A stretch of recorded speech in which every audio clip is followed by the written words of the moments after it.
I just bought an abandoned mountain cabin at a tax auction, thinking all it needed was some elbow grease to start my life over. But when I drove my F-250 up to Woodland Park with my builder buddy to check out the new property, everything collapsed at the final turn. My driveway was full of strange SUVs.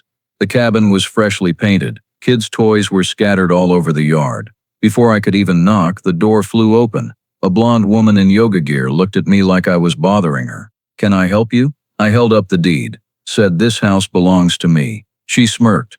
"Oh honey, we've been living here for over a year. Adverse possession law, sweetie." Then slammed the door in my face right in the cabin I just bought with real money. What would you do if you came back to your own house and found a Karen claiming ownership chasing you off the porch? This story just keeps getting crazier. Let me tell it from the beginning, how a biker like me ended up in this nightmare. I'm Scott Riker, 47 years old, former Hells Angel chapter Colorado Springs, a biker who's logged enough miles to know that sometimes people don't need another ride, they need a place to stop. After Granite, my closest brother, died of cancer, I left the chapter and moved into a converted garage in Manitou Springs.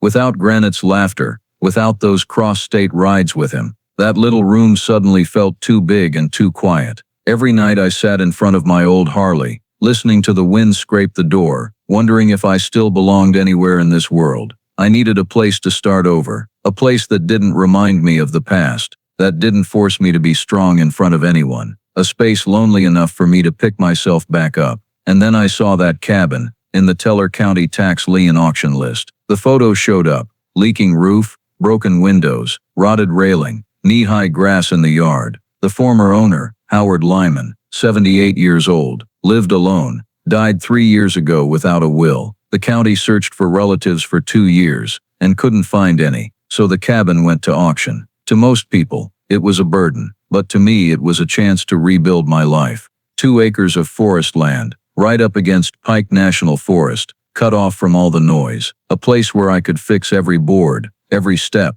the way I'd fix myself. I sold my early model Harley, the one tied to so many memories with Granite, scraped together enough to bid. Hardly anyone competed. I raised my sign for $15,200, and a few minutes later, the deed was in my hand. I stood in the Teller County building parking lot, cold wind blowing through, but my heart felt lighter than it had in ages. "Granite," I whispered, "this is where I'll start again." I had no idea that decision would drag me into a story crazier than any ride I'd ever been on, because the abandoned cabin I just bought turned out not to be abandoned at all. A week after the auction, I drove my F-250 up to Woodland Park with Rico Velasquez, my close friend, talented builder, and the only one who really got what I was trying to do by starting over. The road wound along the mountainside, stunning, endless pine forests, the smell of pine sap mixing with the cold wind and the faint white of old snow, creating an air that calmed the soul. Rico glanced at me, chuckled.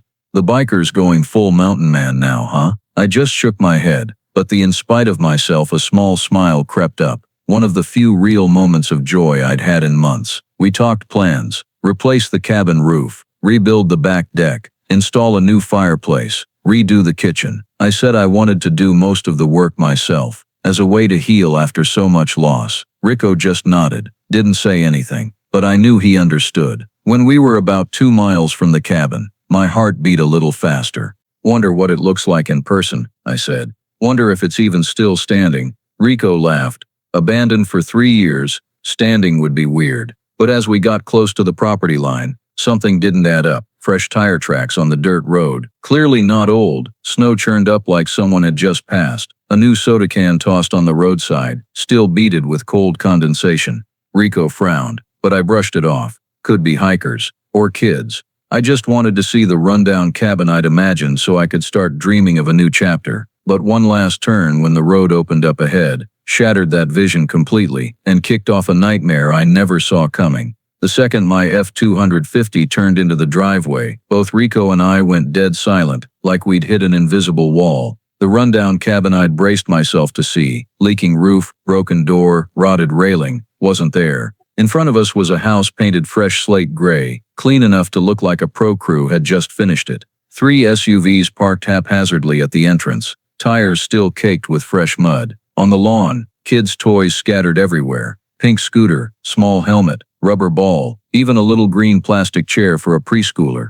Smoke poured from the chimney like a family inside was prepping weekend lunch. A chill ran down my spine. Not fear, but whatever was happening here wasn't some mix-up. Rico blurted, "Scott, someone's living here." I didn't answer. Stepped slowly up the porch like I'd been yanked out of reality. As I raised my hand to knock, the door flew open. A woman in her early 40s, lightly curled blonde hair, expensive yoga outfit, holding a hot latte, blocked the doorway. Her eyes sharp, disdainful, scanned me head to toe like she was judging if I belonged on the porch. "My porch, can I help you?" Her voice dragged out, full of annoyance. I tried to stay calm. "I'm the owner of this house. I just bought it at the tax auction." I held the deed up in front of her, paper still smelling of fresh ink. She glanced at it for less than 2 seconds, then laughed, a thin, mocking laugh. "Oh, sweetheart. We've been living here for over a year. Colorado adverse possession. Look it up." Before I could get another word out, she slammed the door in my face, hard enough that the latte in her hand shook, and a few drops of milk splattered through the crack. I stood staring at the closed door, feeling like I'd just been chased out of my own life. Rico stepped up, eyes wide. "Scott, what the hell?"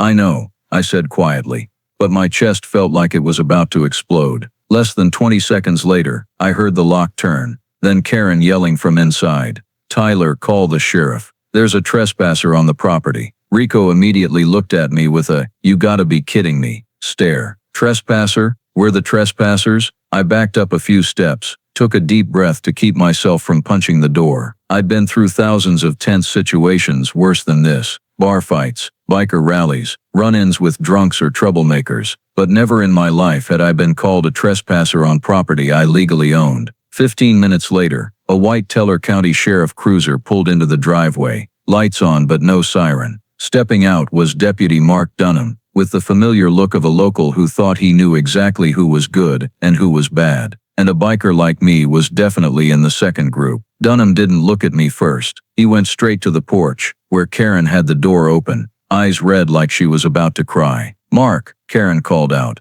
voice trembling like a victim in a cheap TV drama. "Thank God you're here. This man broke into my house. He's stalking me. I'm scared for my kids." Dunham lightly hugged Karen's shoulder like they were old friends. The sight made Rico curse under his breath loud enough for me to hear.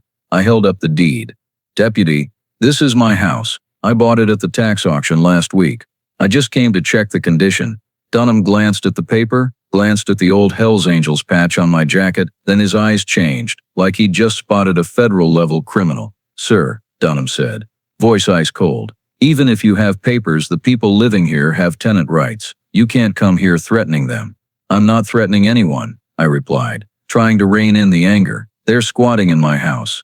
"Enough," Dunham cut in. "I'm ordering you to leave the area immediately. If you come back before the court settles this, I'll arrest you for harassment." Karen stood behind Dunham, flashing a triumphant smile enough to make me want to toss the whole cabin away. Me, a guy who'd never broken the law, who'd spent his life keeping his word, was being chased off his legal property just because a lying Karen and a prejudiced deputy. Rico grabbed my arm as I backed away, like he was afraid I'd do something stupid, but I just said one thing, voice low and steady. "Fine, I'll leave. But this isn't over." And as I walked off the driveway, I knew I meant it. This was just beginning. Leaving the driveway that day, I thought I'd hit rock bottom of absurdity, but it turned out that was just the intro, because less than 3 hours later, when Rico and I got back to Manitou Springs, my phone started buzzing nonstop like it was about to shatter. Rico looked at my screen and sighed. "Bro," Karen started. I opened Facebook, something I barely touched, and immediately understood why Rico sighed like that. On 3 big Woodland Park groups, including Woodland Park Moms, Teller County Strong, and Colorado Families Unite, Karen Whitlock had launched a full media campaign, like she'd prepped it in advance. Her first post pinned at the top, "Single mom and 2 young kids attacked by Hell's Angel right at home." Attached was a photo of her hugging her 17-year-old daughter, who was crying with red eyes. A long emotional caption with lines like, "They came to steal our home. I'm just a mom trying to protect my kids. I'm terrified. Please stand with us." And right there in the comments, the community exploded with outrage like pouring gas on a fire. 47 comments in the first 10 minutes, mostly the same tone. "Biker =sign dangerous. Hell's Angels are criminals. Hope the police protect her and the kids. Someone even suggested Karen change the locks immediately because bikers will come back for revenge. Karen didn't forget to add a line that made me want to punch the wall. He looked at me like he wanted to kill me. I'm so scared I can't sleep. My image in the community's eyes wasn't a guy who legally bought a cabin, but a violent gang biker about to storm the mountain to threaten women and children. Rico looked at me, frowning. They're turning you into a public monster. I scrolled down to read more of her post. The second one was worse. They're trying to take our home. Everyone knows how dangerous biker gangs are. I beg you to share so we stay safe. Karen's 2 kids appeared in photos, Tyler pretending to fix the locks, Madison hugging a pillow sobbing. Everything staged perfectly. If I wasn't involved, I might believe it too. The climax was a short video Karen filmed right after Deputy Dunham left. She spoke in a trembling voice, eyes red. I'm living in fear. I just want to raise my kids in peace. But today, that biker, he wants us on the street. The video was shared over 300 times that evening. I scrolled deep into the comments, each line like a punch to the gut. Bikers are trash. Call the news. Can't let gangs wreck people's homes like this. Who knows if he'll come back and throw fire at the house. A woman named Marlene even wrote, I met Hell's Angels in Denver once. You can tell by their faces there's nothing good. I leaned my head back against the truck seat, let out a long breath. I'd lived my whole life proving bikers aren't what movies paint. But with 1 crying Karen and 3 staged photos, the truth was buried. Rico looked at me. Scott, you can't win a media war. They don't need truth, just a story to hate someone. He was right. Reacting on instinct, using strength, loud voice, anger, would only make me exactly what they were labeling a raging biker. I turned off the phone, set it down, and looked out the window where darkness was falling over Pikes Peak. What do we do? Rico asked. I answered slowly, each word twice as heavy as usual. Go by the law. No emotions, no temper, no rash moves, just the truth. I didn't know if I fully believed what I was saying then, but I knew one thing for sure. If Karen chose to play dirty, I'd choose the path that left her no place to hide, the legal path. Karen could turn me into a monster online, but the truth, no one hides forever. And from that moment, I swore I'd drag every secret in that cabin into the light, no matter where it led me. I knew I couldn't fight Karen's smear campaign with emotions, so the next morning, I called the only person I trusted to face something dirty while keeping clean, Marla Kingston, a civil attorney in Colorado Springs, who'd worked with a few brothers in the chapter when they were discriminated against or framed. Marla listened to the whole story, was silent for exactly 5 seconds, then said, Got it, I'll go to Woodland Park with you. If Karen's lying, I'll expose every centimeter of her words. So we drove up the mountain, started investigating the simplest way, asking the neighbors directly, and surprisingly, everyone knew Karen, knew her well, in the way people know a local nightmare. At Durham Lumber Hardware Store, the owner grimaced the second he heard Whitlock. She bought paint and wood worth nearly $400 7 months ago, he said. Promised to pay by the weekend. Never saw the weekend. Just saw her come back asking for more for a struggling family.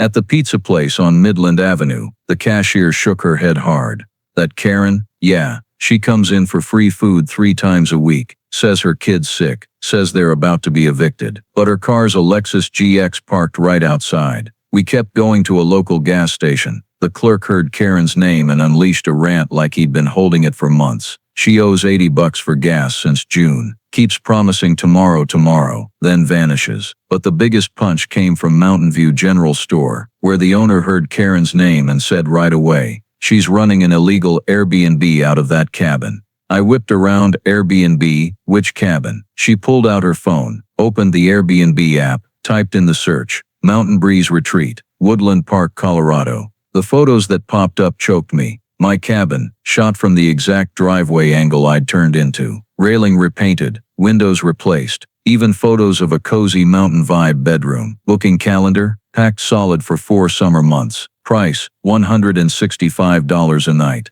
She's making thousands a month off that place, the owner said, and tells everyone the old owner left it to her. Marla looked at me like she'd just confirmed what she suspected from the start. Scott, this isn't some poor single mom. This is a small-time real estate scammer. We kept digging into Karen's history. Some called her queen of freebies, queen of begging for handouts. Others bitterly recounted how she'd squatted in an elderly couple's garage in Florissant, stayed 2 months without paying a dime, then disappeared. The puzzle pieces came together.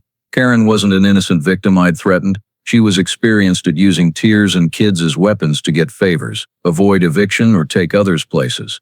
Marla immediately pulled up Colorado Section 3841-101, analyzed it right there in a roadside coffee shop. Adverse possession in Colorado requires 18 years of continuous possession, and the person has to maintain the property like a real owner. Karen's utilities. We checked now. She made 3 calls. Results hit like a hammer. Karen's name was only on the cabin's electric, water, and internet accounts for 7 months. I leaned back in the chair, let out a heavy breath mixed with rage and relief. So my cabin ownership is completely clean, I said. Not just clean, Marla replied, but what she's doing is enough to countersue. This isn't a normal civil dispute. This is fraud. But the weird thing was most people we talked to told the same story. When Karen first moved into the cabin, she said the old owner left the keys for their family out of pity. Then gradually everyone believed she was preserving the cabin for the old owner. Marla just concluded with one line that gave me chills. Scott, she didn't take the cabin out of desperation. She took it because she's done this many times and is damn good at playing the victim. And if there's one thing I've learned in 2 decades of law, it's that people who play victim well are usually hiding something way worse. I looked out the window. The Woodland Park pines stood silent in the afternoon wind. A cabin in the woods, thought to be just a place for me to start over, suddenly felt like a door to a darker path than I'd imagined. And I knew my gut was never wrong. Karen Whitlock hadn't revealed 1% of what she was really doing, and I'd have to dig deep, very deep, just to get back what was mine, and to find out who I was really up against. Marla told me I had to get back to the cabin right away to gather more evidence, before Karen could erase the traces. So the next morning Rico and I drove up to Woodland Park again. I brought a GoPro and a camera, determined to document every inch of the house I knew for sure had been illegally occupied. The road up the mountain that day felt heavier than usual. The cold cut through my jacket like it was warning of trouble ahead. Rico muttered, "I don't like the vibe today, Scott. Karen's definitely got something ready." I felt it too, but I couldn't turn back. The second the truck turned into the driveway, my heart sank like it had been stomped on. My cabin was trashed. Not collapsed from time, but deliberately destroyed in the last few hours. The south windows were smashed, glass scattered across the snow. The front door was off its hinges, hanging crooked like it was about to fall. A section of the railing was completely broken off. "Jesus," Rico blurted. I quickly turned on the camera, recording every detail. Couldn't let anyone say otherwise. But before I could go inside, a live stream started right next to my ear. Tyler Whitlock, 24 years old, sloppy hoodie, bloodshot eyes, phone in hand, was streaming live on Facebook. "Everyone see this," he yelled into the screen. "That crazy biker came back and smashed up my house. My mom's scared to tears." He swung the camera toward Rico and me, zooming in hard on the tattoo on my arm, like he'd caught criminal proof. Here, he came back to wreck everything. Psycho, Hell's Angels thug. I smirked, a cold, flat smirk. "I just got here, Tyler," I said loud enough for his live stream, "and I've got a camera to prove it." Tyler didn't listen. He just screamed into the phone. "Everyone share, don't let the biker destroy my house and get away with it." Richard tugged my sleeve. "Scott, don't let him bait you. Not worth it." I nodded. No point arguing with someone using viewers as a shield. I opened the cabin door to record the damage inside, and what I saw choked me. The entire interior was demolished. Couch ripped to shreds. Where gas stove torn apart, pipes under the sink yanked out, water flooding the floor, on the walls, hammer marks and boot kicks. Clearly intentional vandalism. Richard looked at one spot and frowned. "Scott, these marks are fresh, wood dust still falling." I snapped photos fast, filmed every corner. Right as I was panning along the north wall, Richard called out, "Hey, look at this." In the living room corner behind a pile of rotted boards Tyler hadn't cleared yet, I spotted my mini camera, the one I'd secretly mounted last time after Karen slammed the door in my face. I rushed over and picked it up. The red light was still blinking. It had recorded. I quickly opened the last video, and right there in the middle of the flooded broken wood glass shard mess, the raw truth played on the small screen. Tyler, no one else, was the one who trashed the cabin. He swung a hammer, smashing the walls over and over. He kicked the door off. He cursed, chugged beer, then laughed like a maniac as he toppled the kitchen cabinets. At one point he yelled out, Let's see what that biker can do. Let's see him get arrested. My chest felt like someone was squeezing it. Not because of the cabin damage, but because Teller County cops might believe Karen and Tyler's lies just because I'm a biker. Tyler was still live streaming in the yard. He didn't know I was watching video that made him 100% the perpetrator. "Scott," Richard Coe said, voice low and angry. "We've got the ace." I nodded, but before I could step outside to confront him, police sirens wailed from afar. "Deputy Mark Dunham again," Richard Coe whispered. He called the cops again. Dunham got out of the car, looked straight at me first, like he'd already decided who was right and wrong. "Sir, I got a report you came back and vandalized residents' property." I looked him dead in the eye. "I have proof Karen's son trashed the cabin himself. Want to see?" Dunham raised an eyebrow, clearly annoyed. The bias in his eyes was so thick I could see it corroding every judgment. "Not tonight. Everything will be settled in court," he said, then turned to Tyler. "You okay, Tyler?" Tyler nodded, acting like he'd just escaped an attack. The whole scene made me want to laugh bitterly. Karen and Tyler could stage a perfect story with tears and live streams, while I, the legal owner of this cabin, a guy who'd never broken the law, was treated like a threat. But I didn't get mad, didn't punch the door, didn't yell. I just looked at Dunham and said one thing. "Fine, but when the truth comes out, you'll be the one explaining why you believed the wrong people." Then I walked past him, back to my truck, carrying the secret camera, the first weapon in my mission to rip Karen Whitlock's mask off in front of this whole town. And I knew the fight was far from over. But now I had something she didn't expect. The truth caught on video, and nothing stronger than that. As I carried the secret camera to the truck, determined to back up the entire video incriminating Tyler, Richard Coe said, "Hold up, Scott. There's a weird spot in the living room. I saw a hollow in the wall earlier. Don't know if Tyler broke it or it was already there." I went back inside, stepping over flooded floors and broken wood. The wall behind the couch, now smashed open by Tyler, revealed rotted framing but something off. Between two studs was a clean square empty space, too neat to be random. Richard Coe knelt down, tapped the remaining paneling. "Tyler's an idiot. He smashed right into the old owner's hiding spot." I got on my knees, brushed away the wood shards. There was a thick nylon bag, sealed with tape, buried deep in the wall, untouched by water or rats. I pulled it out, heart pounding with the gut feeling something huge was inside. When I opened it, the contents chilled me to the bone. Medication logs, daily drug records, detailing doses, times, signed check-ins. But the signatures changed drastically. The first week was clear, strong, straight handwriting. The next week started shaking. 3 weeks later, barely legible. Attached were bank withdrawal slips from Woodland Park Credit Union, each a few hundred to a few $1,000s, all in Howard Lyman's final months. Even stranger were prescriptions from a Colorado Springs clinic for drugs not on the list for heart issues or mild hypertension. Names like amitriptyline and zolpidem appeared. High doses, a strong antidepressant and a sleep aid. Howard wasn't prescribed these before, I muttered. I remembered what the Teller County clerk said at the auction. Howard only had chronic arthritis and mild high blood pressure, no neurological or psychological conditions. Rico glanced at me. "Scott, this isn't right. An old man on doses like that could fall, get confused, or..." He didn't finish, but I got it. I organized the documents and decided I had to talk to Howard's neighbors. The first person we tracked down was Bill Matheson, who lived half a mile from the cabin, the only neighbor contact listed by the county. Bill opened the door with a weathered, kind face, eyes sad when he heard Howard's name. "Howard," he said, pulling up a chair for me on his porch. Knew him over 15 years. Healthy guy. Walked down to the creek every morning, stubborn like old loners but sharp as a tack. I asked, when did he start declining? Bill looked at me a long time, then sighed. "When that woman showed up, forgot her name, blonde, always in yoga clothes." My heart pounded. "Karen Whitlock?" "Yeah, that's it. She said she was taking care of Howard," but I noticed Howard started changing. Bill frowned, trying to recall. Lost weight fast. Speech got choppy. Always looked exhausted. I asked if he needed a doctor, but Karen always cut in, said Howard just needed rest. Last few weeks I knocked and couldn't even see him. I gripped the medication log in my pocket.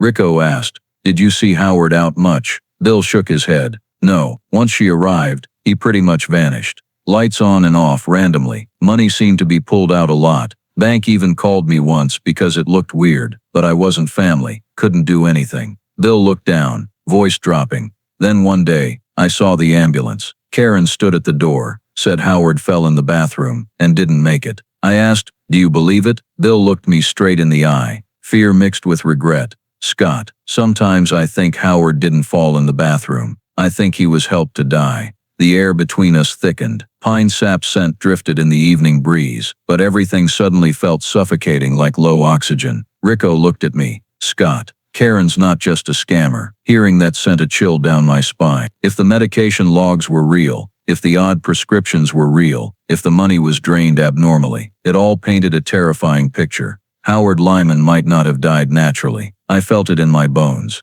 Karen Whitlock didn't just take my cabin, didn't just stage drama to win the community, didn't just play professional victim. She might have cared for Howard in a way that ensured he never left. I looked toward the dark green pine forest, where my cabin sat occupied by Karen. Wind through the treetops sounded like a warning. For the first time, I felt not just the cabin was invaded, but the truth about Howard's death was buried right between the cracked boards, under the fresh paint Karen had slapped on. And I knew this wasn't just about reclaiming ownership anymore. This was about justice for a lonely old man. No one stood up for. Howard deserved better, and I'd see it through. Leaving Bill Matheson's house, I felt like someone had dunked my whole body in ice water. The documents in the wall, Bill's account, the eerie state of the cabin, it all formed a picture darker than anything I'd faced in my biker life. I called Marla Kingston right away, told her she had to see everything I'd just found. An hour later, we sat in a small Woodland Park coffee shop, rough wood table, dim yellow lights, and Howard's old bag of documents right in the middle. Marla opened each paper, flipped fast but eyes sharp like a surgeon. She pulled up her laptop, cross-checked insurance records, compared signatures, verified prescription forms. After about 30 minutes of total silence, Marla set down her pen, exhaled hard, and said the first words since I handed her the files. "Scott, this is way more serious than I thought." She slid one sheet toward me. "A beneficiary change in Howard Lyman's life insurance policy. Look at this signature," Marla said. "Compare it to his old one, completely different. Howard always signed firm and steady. This," she pointed to the shaky scrawl, "this isn't his. This is someone forging it." My heart dropped out of my chest. "The beneficiary," Marla continued, "was changed to Karen Whitlock." I felt like someone was choking me. "Did she cash it?" Marla typed fast, turned the screen to me. The full $35,000 was dispersed 11 days after Howard died, from a new account in Karen's name. I clenched my fists until the knuckles went white. This cabin wasn't just squatted. Karen had drained Howard's life insurance, a kind, lonely old man with no one beside him. Marla kept cross-referencing the medication logs I found with public medical records. Howard had no neurological conditions, no reason for amitriptyline or zolpidem, especially at these doses. She highlighted a doctor's handwritten note: "Patient increasingly confused, disoriented, losing balance." Then Marla looked at me with a rare grim stare. "Scott, Howard wasted away in just 3 months of Karen caring for him. I've seen enough elder abuse cases in my career to say this straight. This could be murder, premeditated killing for property and insurance." Rico cursed under his breath beside me. I stared at the papers, each line like a bone cracking in my mind. I remembered when Granite was alive. We'd met Howard at a veterans fundraiser in Colorado Springs. He stood alone, a little shaky from age, but flashed a warm smile when my chapter bought a few cookies from the veteran family booth. Granite had said, "Old guys like him are the real deal. They're why we gotta live right." Now, looking at the pile of papers in front of me, those words cut like a knife. "Scott," Marla said, "I know you want to handle Karen clean and legal, but this isn't just about a stolen house anymore. This is a potential criminal case. And if I'm right, Howard Lyman didn't die from a bathroom fall. He died because someone wanted him dead." I sighed, hands trembling slightly though I didn't want to admit it. "You think Karen poisoned him?" "I can't conclude yet," Marla said. "But medication logs, withdrawal records, and beneficiary change are the 3 classic signs in elder financial abuse cases. And many elder abusers don't stop there." I leaned back in the chair, but it felt hard as stone. Biker life taught me to handle violence, threats, situations where reason doesn't save anyone. But what I was facing wasn't some drunk or rival gang. This was a planner, a victim player, a manipulator of sympathy, and possibly a killer without blinking. I asked Marla, "What do we do next?" She said immediately, "I'll file an initial report with CBI, Colorado Bureau of Investigation. This is beyond civil now." "And me?" I asked. Marla looked at me seriously. "You have to be careful. If Karen did this to Howard, she'll do anything to protect her investment, and you're the only one standing between her and exposure." I got what she meant.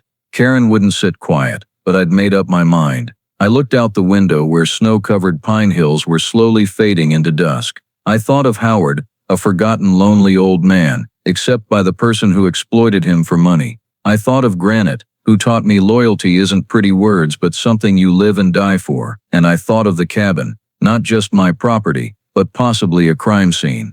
"Marla," I said slowly, "I don't just want the cabin back. I want to know what really happened to Howard. I want justice for him."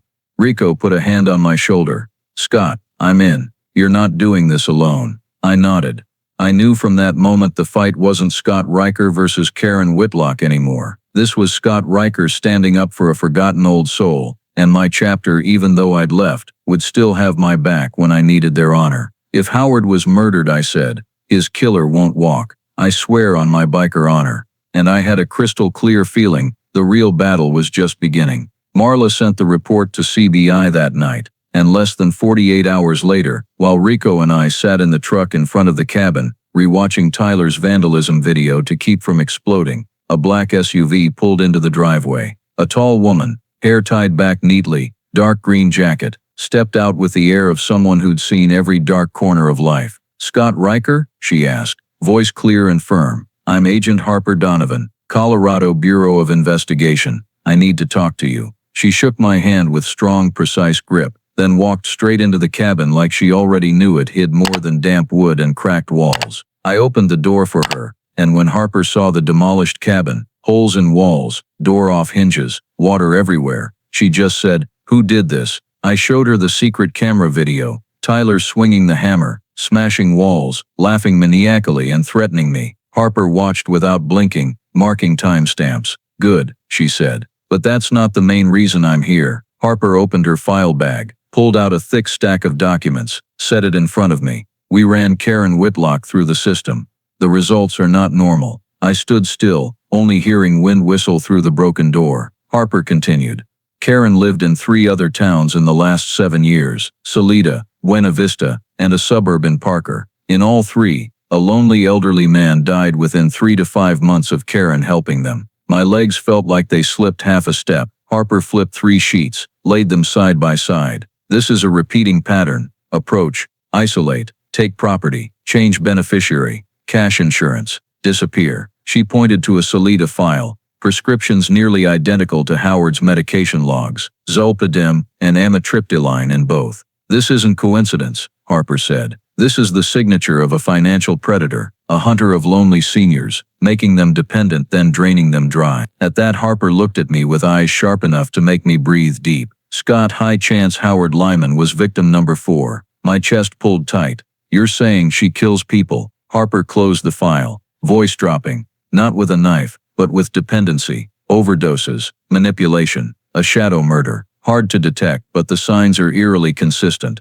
I leaned against the doorframe, feeling the cabin tilt. Richards stood behind me, unusually silent. Harper went on. "We also have suspicious reports in New Mexico. Fake names, same approach. Victims died suddenly. But evidence is thin." I asked. "Does Karen know you're investigating?" "Not yet," Harper replied. "But if she senses you're digging deep, you'll become her biggest threat. And people like Karen, when cornered, can be very dangerous."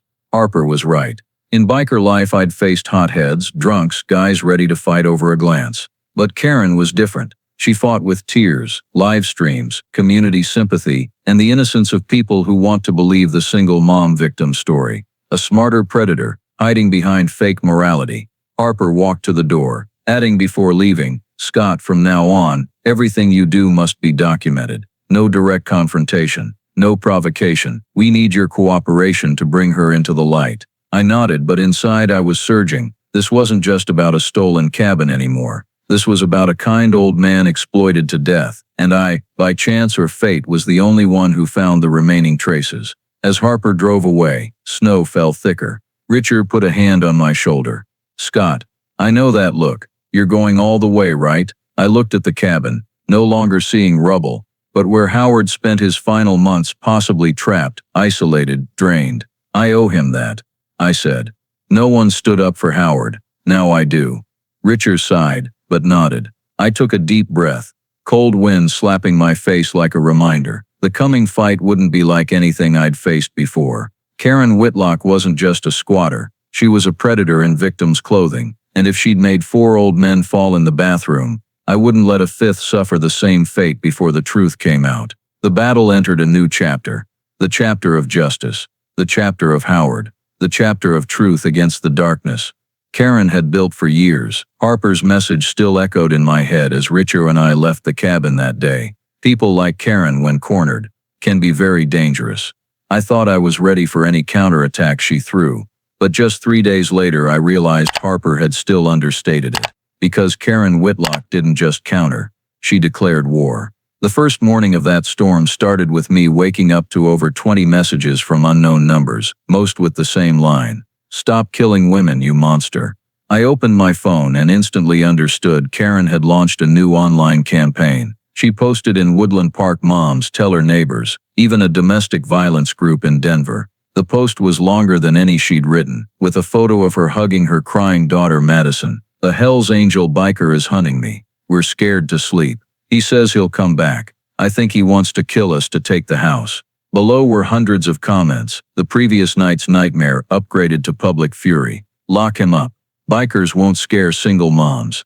Prayers for Karen and the kids. What if he has a murder record? No one knew the truth that Tyler was the only one who trashed the house. No one knew I'd called CBI instead of laying a hand on anyone. No one knew I just wanted the truth exposed. But Karen knew, and she was exploiting it like a seasoned fox. That same afternoon, Tyler showed up at the garage where I was staying. No knock, no text. He just stood in the parking lot, hands in his hoodie pockets, bloodshot eyes, breath reeking of weed and cigarettes. I stepped out, stood about 10 feet away, not giving him any chance to stage a threatened story. What do you want?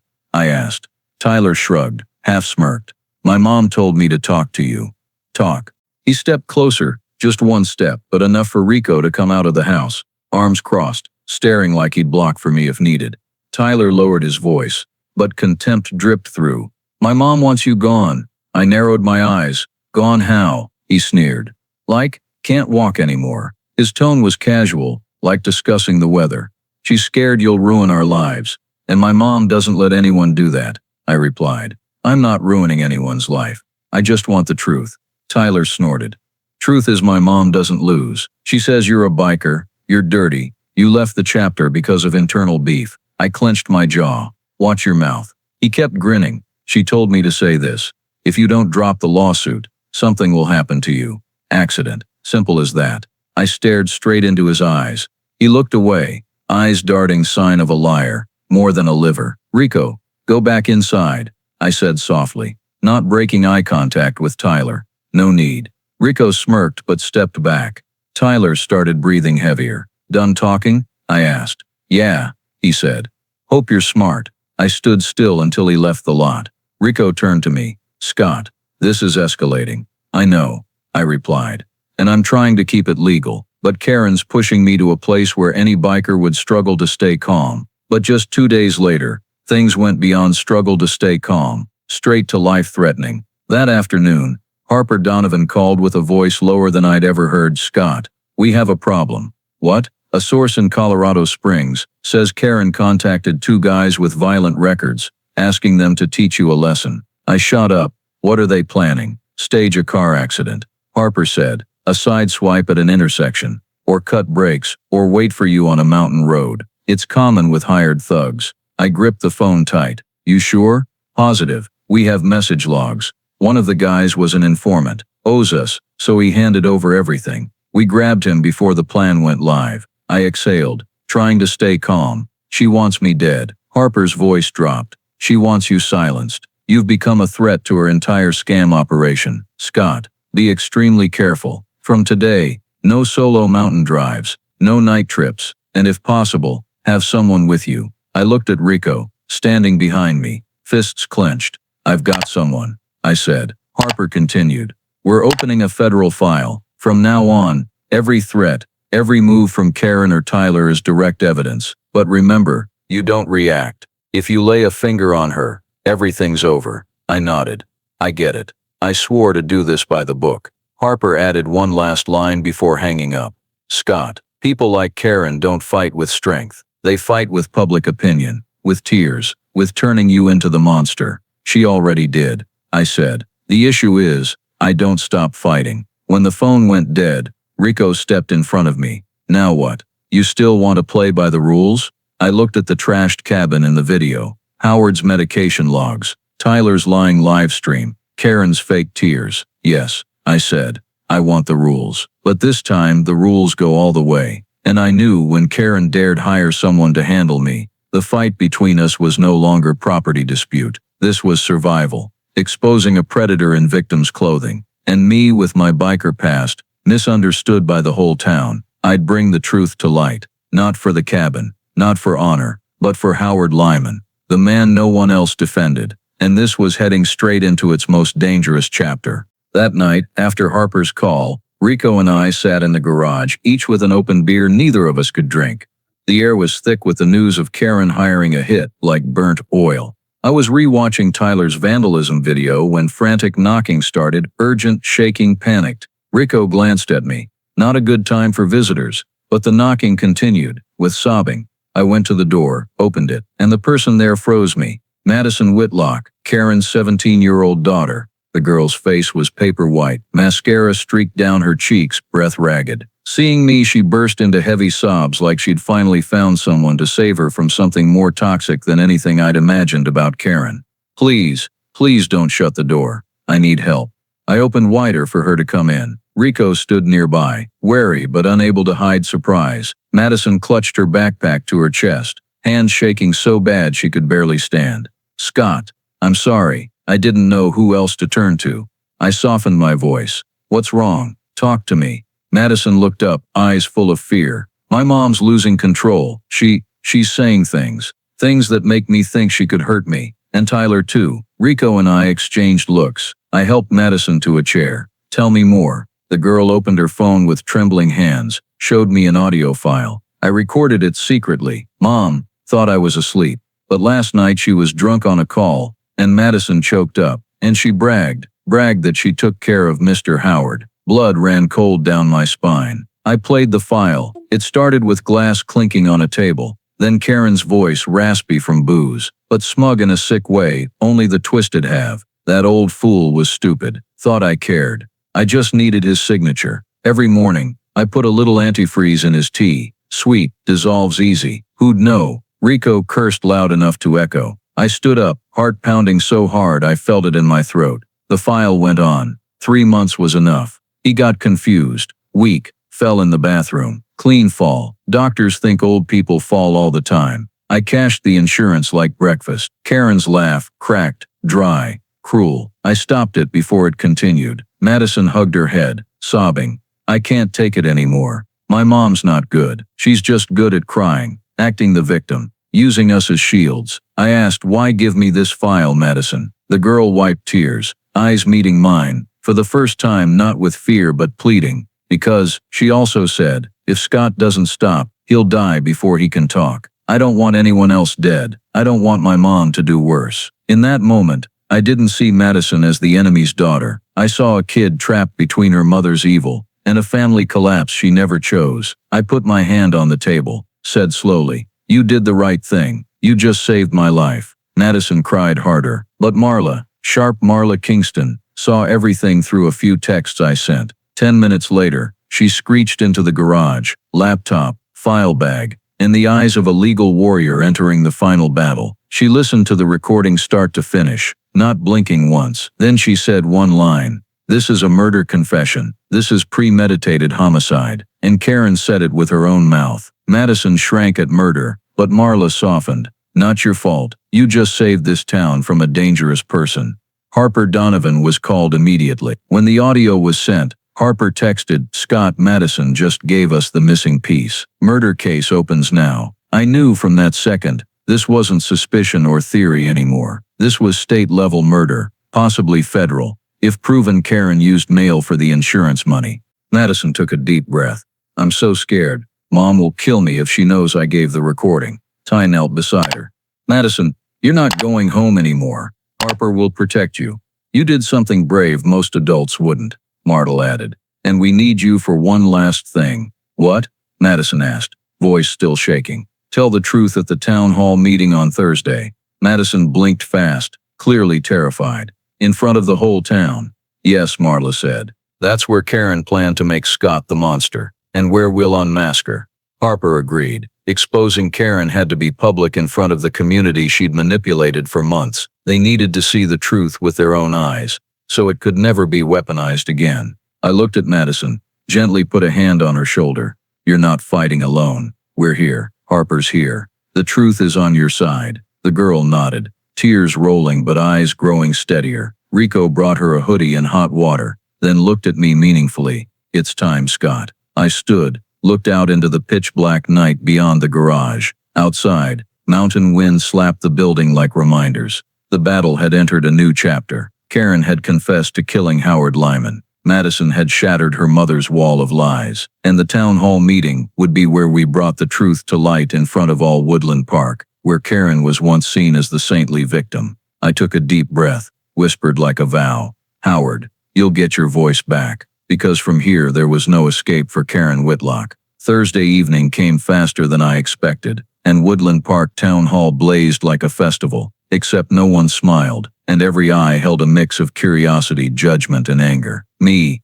Rico, Marla, Madison, and Agent Harper Donovan arrived early, but not early enough to avoid the buzzing crowd in the parking lot. Where's that Hell's Angel? I heard he threatened to kill Karen, poor single mom and disabled too. Each word like a small knife in the back, but I walked straight into the hall, face calm as Harper instructed. The angrier you get, the more she wins. Inside, over 200 seats packed tight. KOAA and Denver 7 stations had cameras, young reporters ready to live stream the emergency meeting on property dispute and community safety. They had no idea they were about to witness a murder confession live. At 7:10, the hall doors opened and Karen Whitlock was wheeled in a wheelchair. I swear in that moment, the whole room held its breath. She wore a huge white neck brace, oxygen tube, left leg in a cast, makeup pale enough to look like a dying patient. A few women burst into tears at the sight. Tyler walked beside her, playing grieving son, while Madison was kept with us in the back by Harper out of her mother's sight. Karen was wheeled to the front,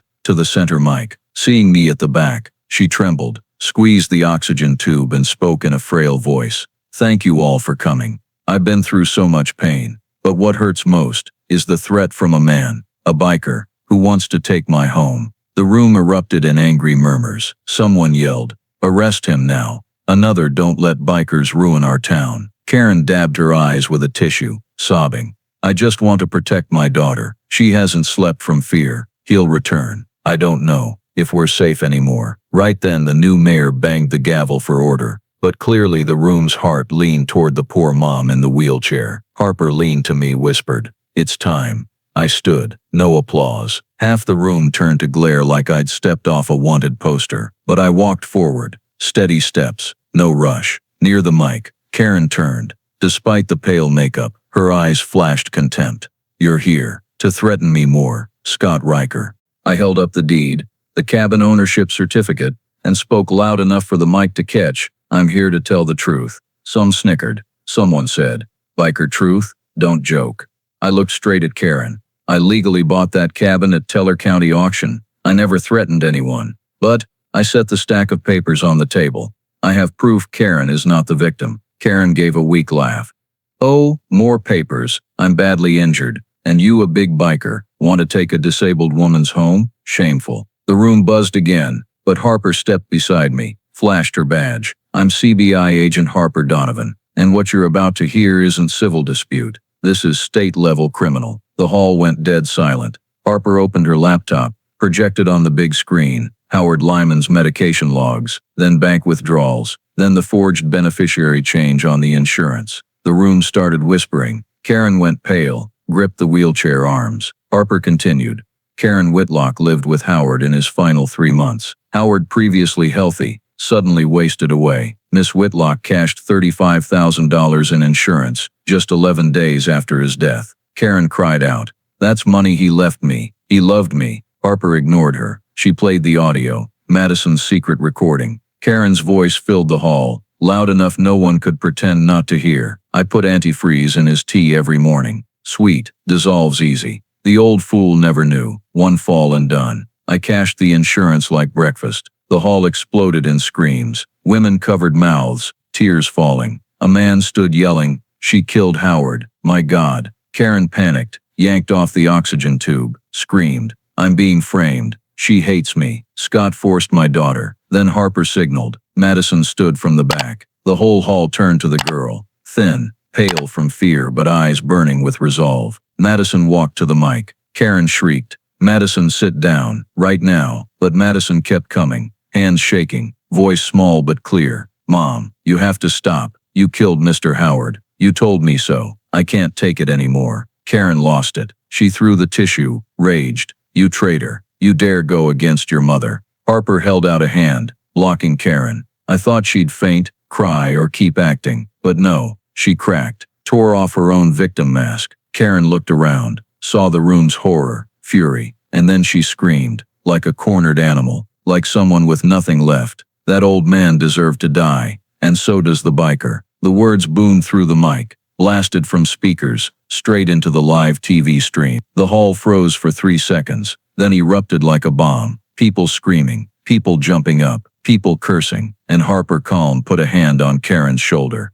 "Karen Whitlock, you are under arrest for murder and attempted murder." Karen wailed, "No, I'm the victim. I just wanted to protect my family." But the cuffs clicked on her wrists as cameras captured every second. Tyler stood frozen, mouth open, speechless. Madison sobbed in Harper's arms. And me. I stood in the hall, watching the woman who turned the town against me dragged away, face twisted in total collapse. I wasn't happy, wasn't gloating. I just felt lighter, like finally, Howard Lyman's voice, the lonely old man no one cared for, had been returned to the world. The town hall drowned in chaos, but the truth had won, and Karen Whitlock, queen of victims, predator who killed with loneliness, had confessed in front of everyone. The night the town hall ended, I thought I'd go home in silence, like every other battle in my biker life, win or lose, alone. But Woodland Park proved me wrong. 7 a.m. the next day, I heard Harley engines echoing into the valley, like the familiar roar of old family. Stepping onto the porch, 12 Colorado Springs, chapter Harleys were lined up neat at the cabin's base, led by Mac Bearclaw. Jensen, Granite's old friend and the one who saw me leave the chapter when life took a turn. Bearclaw got off, slapped my shoulder hard enough to sting. "We heard, Scotty. No way we let our brother fight alone." I laughed hoarse. First real one in months, feeling like a weight lifted from my heart. Behind Bearclaw was the whole chapter. T-Bone, Smoke, Ranger, Big Sheila, and some new faces I didn't know. They didn't ask if I needed help. They just walked into the cabin, now looking like a war-torn shell, and started pulling its life back together. Rico joked, "This chapter hears a fight and runs to it, but this time to build, not break." Bearclaw boomed, "We rebuild. For Scott, and for old man Howard, who bought cookies for the chapter's veteran event 10 years back." I choked up. Didn't know Bearclaw remembered. Turns out, in all the biker past, the good gets kept too. But it wasn't just bikers. Around 9 a.m., truck engines rumbled. Woodland Park neighbors, the ones who called me a monster, believed Karen blindly, shared single mom threatened videos, now brought truckloads of lumber, roofing, food, even a new heater. The Mountain View general store owner stepped down first, holding a box of cookies. "Scott, we were wrong. We trusted the wrong person. This is the town's mistake." A man who'd cursed me on Facebook came up, head bowed. "I'm sorry. I called you biker scum." But she was the monster. I shook his hand, said, "It's okay. Now we do what's right." A teen brought nails and wood. "I want to help rebuild. I thought you were dangerous, but you saved Madison." I looked at them, face by face. People who a week ago wanted me jailed, now carrying real kindness. The chapter and townsfolk blended strangely. Bikers with strength repair know-how, locals with food, hot tea materials, and silent redemption. Bearclaw clapped his hands, grinned big. "We're making this cabin better than new. Scott deserves it. Howard deserves it." The morning started by tearing out the walls, Tyler smashed. Ranger and T-Bone checked plumbing. Found pipes bent and screws pulled. Smoke and Big Sheila climbed the roof. Fixed the torn section so snow wouldn't pour in. Locals hauled new railing, while the chapter repainted the exterior in beautiful charred wood that made the cabin look magazine-worthy. Rico and I pulled hammer-dented panels, patched Tyler's holes, framed new walls. Madison, protected by Harper but allowed to visit, brought a small box, a few things Howard kept in a drawer, a pocket knife, an old photo of him in front of the cabin, and a wood piece he'd carved home. She set the carved piece on the new porch and whispered, "I want this here, so he finally has a place." I put a hand on Madison's shoulder. "Howard would be proud of you." By noon, the cabin wore new armor. No vandalism scars, no old stink, no hammer marks. Bearclaw blew wood dust off his hands, nodded, "Better than any cabin I ever dreamed." A woman brought hot chili, set it in the middle. "Scott, I don't know what to say, but thank you for not giving up. Without you and Harper, Karen might have killed again." I watched everyone work with heart, not just hands. Bikers and civilians, men and women, people who cursed me, and people who feared me. They weren't building the cabin for me. They were building atonement, thanks, and respect for Howard. By afternoon, as the last sun rays swept the peaks, the cabin stood proud. A version better than my original dream. New roof, new railing, living room re-walled, kitchen with appliances, a family donated, bedroom painted light wood, the color Howard loved. Madison sat on the steps watching the cabin glow in sunset. "Now, no more nightmares." I sat beside her. "No, just the future." Richo came, slapped my shoulder. "Scott, I'm proud of you." Bearclaw put a beer in my hand. "You think leaving the chapter means we forget you? No way. Family isn't something you quit." I raised the beer, looked at them all. People who misunderstood me, saw me as dangerous, now laughing, talking, rebuilding my life and the cabin. I said loud for all to hear, "This cabin isn't just mine. It's a gift to Howard Lyman, to truth, and to the goodness of people who fix their mistakes." Someone yelled, "For Howard," and the group echoed, "For Howard." The shout rang through the pines, up the peaks, down like a blessing. That night, I stood on the porch watching the cabin lit for the first time in years of darkness. Night wind, gentle, peaceful. I closed my eyes, whispered, "Scott Riker is home. Justice belonged to the deserving." The cabin was reborn, and a town learned to tell truth from fake tears. I stepped into the repaired house, felt warmth from new wood, from people, and from a peace I thought I'd never touch again. 7 days after the cabin rebuild, the first dawn light crept through Woodland Park pines like opening a new chapter for everyone, and especially for Howard Lyman, who finally had his voice in a world that forgot him too long. I stood on the new wood porch, hot coffee in hand, watching Pike Peak glow gold, thinking of the long road I'd just traveled. Karen in prison, Tyler jailed awaiting trial, Madison protected, and the cabin, Howard's beloved home, alive again with a town's love after its mistakes. But for me, one thing still pulled my heart to that lonely old man, a debt of gratitude I could never fully repay. And so I did what I knew. Granite, if alive, would slap my shoulder and say, "Do it, Scotty." That's the real biker. That afternoon, in front of the full Colorado Springs chapter and Woodland Park locals, I announced the Howard Lyman Veteran and Elder Protection Fund, a fund in his name, small but enough to help lonely seniors avoid scams, buy alert devices, retrofit homes against falls, or sometimes just weekly check-in calls to ensure they weren't isolated, weren't targets for predators like Karen. When I announced it, Madison squeezed my hand tight. "I think Howard would be happy," she said. I smiled. Not happy, Madison. Proud. But Madison, the 17-year-old who broke her own family's silence to save my life and the town, couldn't stay in Colorado. Harper and Marla both said, if Karen knows she testified, she'll seek revenge from prison, or Tyler will pressure her to stay quiet. So Madison was sent to Texas to live with her aunt, who cried seeing her niece, saying the family thought Madison was lost long ago, under Karen's control. Before leaving, Madison hugged me, said, "Scott, don't think you only fought for Howard.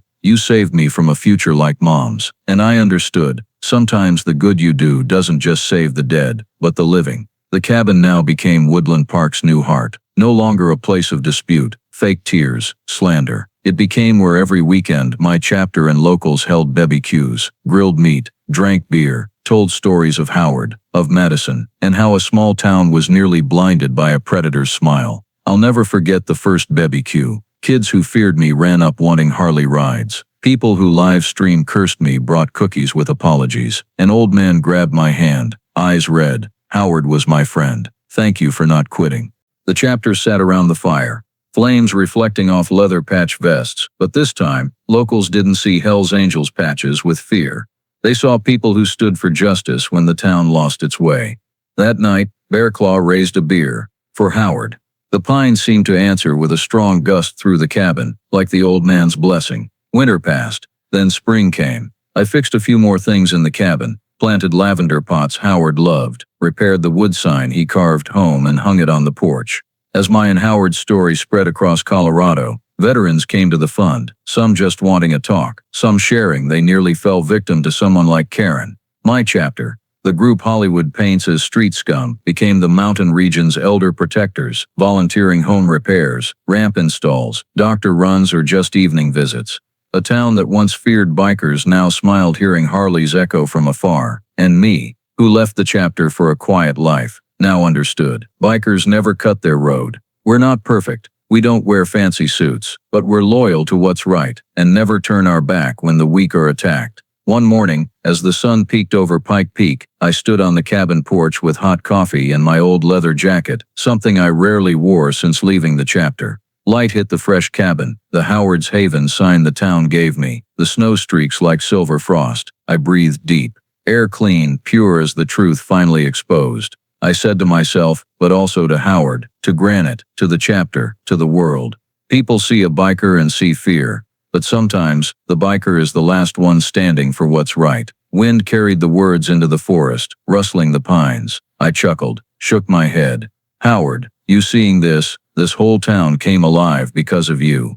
Then I stepped into the new cabin, where Karen's darkness was gone, Tyler's hammer silent, no more fake tears from someone exploiting sympathy. Just light, new wood smell, and a peace I thought I'd never touch again. If you're reading this story, I just want to say one thing. Be vigilant. Scammers don't always wear hoodies or sound shady. Sometimes they wear yoga pants, cry like victims, and use tears to steal your heart before your house. And one more thing. What I learned after the long fight, never judge a biker by the leather and ink. Sometimes, the last one protecting you is the one society tells you to avoid. If this story touched you, share it with someone who needs it. Protect the elders around you. Be wary of smiles sweeter than honey, but hearts toxic as antifreeze. And if one day you hear a Harley echo into the valley, don't fear. Sometimes, it's just the sound of loyal hearts, ready to stand for justice, even when the whole town turns away. If you love stories exposing scammers and honoring people who live by honor, hit subscribe now so you don't miss the next episode.